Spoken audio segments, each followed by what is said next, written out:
now give the floor to the distinguished representative of Indonesia to introduce an address by the head of state. Mr. President, Excellencies, I have the great honor to introduce the statement by His Excellency Joko Widodo, President of the Republic of Indonesia, at the 76th session of the United Nations General Assembly. His Excellency Presiden Joko Widodo.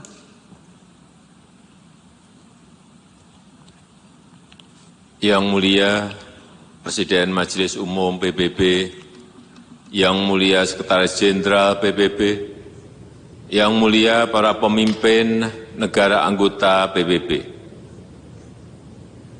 Hasil sidang Majelis Umum PBB ini ditunggu oleh masyarakat dunia untuk menjawab kegelisahan utama dunia. Kapan masyarakat akan terbebas dari pandemi? Kapan perekonomian akan segera pulih dan tumbuh inklusif? Bagaimana menjamin ketahanan planet ke depan? Serta kapan dunia akan terbebas dari konflik, terorisme, dan perang? Melihat perkembangan dunia sampai sekarang ini, banyak hal yang harus kita lakukan bersama-sama. Pertama, kita harus memberikan harapan bahwa pandemi COVID-19 akan bisa tertangani dengan cepat, adil, dan merata. Kita tahu bahwa no one is safe until everyone is. Kemampuan dan kecepatan antar negara dalam menangani COVID-19 termasuk vaksinasi sangat timpang. Politisasi dan diskriminasi terhadap vaksin masih terjadi. Hal-hal ini harus bisa kita selesaikan dengan langkah-langkah nyata. Di masa depan, kita harus menata ulang arsitektur ketahanan kesehatan global. Global Health Security System. Diperlukan mekanisme baru untuk penggalangan sumber daya kesehatan global, baik pendanaan, vaksin, obat-obatan, alat-alat kesehatan, dan tenaga kesehatan secara cepat dan merata di seluruh negara. Diperlukan standarisasi protokol kesehatan global dalam hal aktivitas lintas batas negara. Misalnya, perihal kriteria vaksinasi, hasil tes, maupun status kesehatan lainnya. Kedua, pemulihan perekonomian global hanya bisa berlangsung jika pandemi terkendali dan antar negara bisa bekerja sama dan saling membantu untuk pemulihan ekonomi. Indonesia dan negara berkembang lainnya membuka pintu seluas-luasnya untuk investasi yang berkualitas, yaitu yang membuka banyak kesempatan kerja, transfer teknologi, peningkatan kapasitas sumber daya manusia, dan berkelanjutan. Ketiga, komitmen Indonesia terhadap ketahanan iklim, pembangunan yang rendah karbon, serta teknologi hijau sudah jelas dan tegas. Tetapi proses transformasi energi dan teknologi tersebut harus memfasilitasi negara berkembang untuk ikut dalam pengembangan industri dan menjadi produsen teknologi. Pandemi COVID-19 mengingatkan kita tentang pentingnya penyebaran sentra produksi kebutuhan vaksin di dunia di banyak negara. Keempat, kita harus tetap serius melawan intoleransi, konflik, terorisme, dan perang.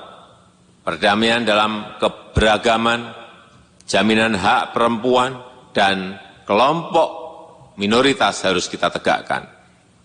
Potensi praktek kekerasan dan marginalisasi perempuan di Afghanistan, kemerdekaan Palestina yang semakin jauh dari harapan, serta krisis politik di Myanmar harus menjadi agenda kita bersama.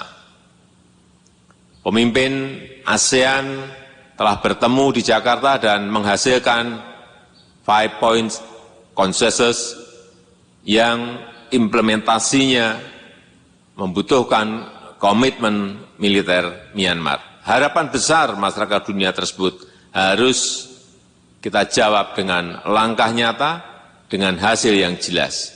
Itulah kewajiban yang ada di pundak kita, yang ditunggu masyarakat dunia. Itulah kewajiban kita untuk memberikan harapan masa depan dunia. Yang mulia, tahun 2022 Indonesia akan memegang presidensi G20 dengan tema besar Recover Together, Recover Stronger. Indonesia akan berupaya agar G20 dapat bekerja untuk kepentingan semua, untuk negara maju dan negara berkembang, utara dan selatan, negara besar dan kecil, negara kepulauan dan pulau-pulau kecil di Pasifik, serta kelompok rentan yang harus diprioritaskan. Inklusivitas adalah prioritas utama kepemimpinan Indonesia. Inilah komitmen Indonesia untuk membuktikan no one left behind. Ekonomi hijau dan berkelanjutan juga akan menjadi prioritas. Indonesia paham bahwa Indonesia memiliki nilai yang strategis dalam isu perubahan iklim. Untuk itulah kami terus bekerja memenuhi komitmen kami.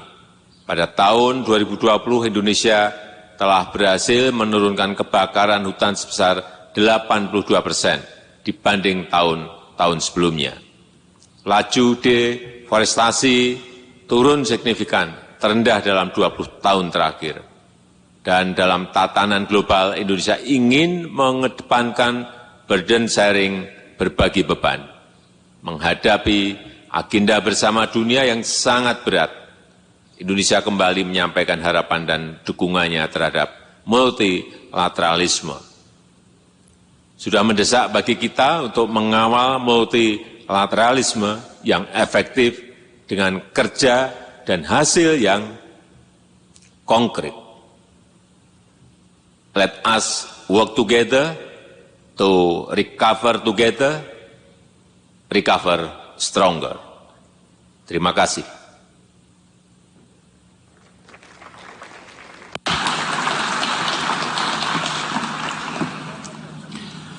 On behalf of the General Assembly, I wish to thank the President of the Republic of Indonesia for the statement just made.